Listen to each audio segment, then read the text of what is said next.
We settled against a wall and proceeded to eat our lower jaws while jabbering about everything culinary we could think of. We were inspired by our boss, a young chef named Grant Achatz. We worked at what we knew was one of the best restaurants in the United States, a small place in Evanston, just north of Chicago, called Trio.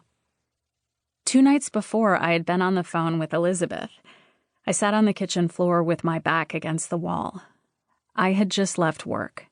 I wore a pair of pinstriped slacks with a creased front that I had purchased from my interview at Trio. I lit a cigarette.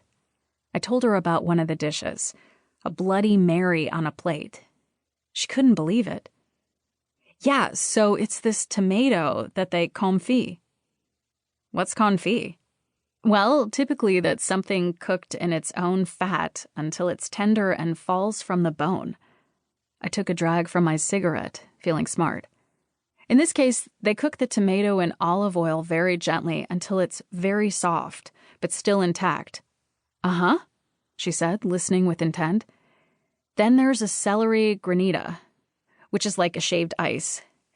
There's cubes of Worcestershire gel and black pepper and red wine vinaigrette, and then we spray vodka on it. How do you do that? She asked. It's incredible, she said before I could finish. You always had to talk over Bunny if you wanted to get your point across, and even then, it was still often lost, depending on how much she had had to drink. I didn't care. I liked telling her things like this. She was the one who really taught me how to love food. Of course, there were my mom and dad, but she pushed me out of my comfort zone. Like the first time we went to a Dead concert and afterward went to a bar in Nashville and she fed me oysters Rockefeller. What the hell? I didn't want to eat those slimy things. But she told me I should, so I did. And I fell in love. August 2002. Fancy people ate at Trio. Grant's food was fun and also tasted very good, but was super duper expensive. There was this little Willy Wonka doodad that hung on a needle, and when you set it on your tongue, it tasted like a pepperoni pizza. I couldn't get over it. Pepperoni pizza. It was cheesy, and you could taste the tomatoes, fennel, sage. It was crazy. I had only ever been more inspired by writers, like Hubert Selby Jr., who might have been just above Grant if I'd had a running list. Back then, when you went for a job interview, it was usually after you'd seen an ad for the position in the classified section of the newspaper. I'd wait each Thursday for the new Chicago Reader to be released. I'd read through, making red checks next to potential places. But Trio, I circled. I figured even getting in the door, there was an opportunity. At this point, even the name Charlie Trotter I had heard only a few times.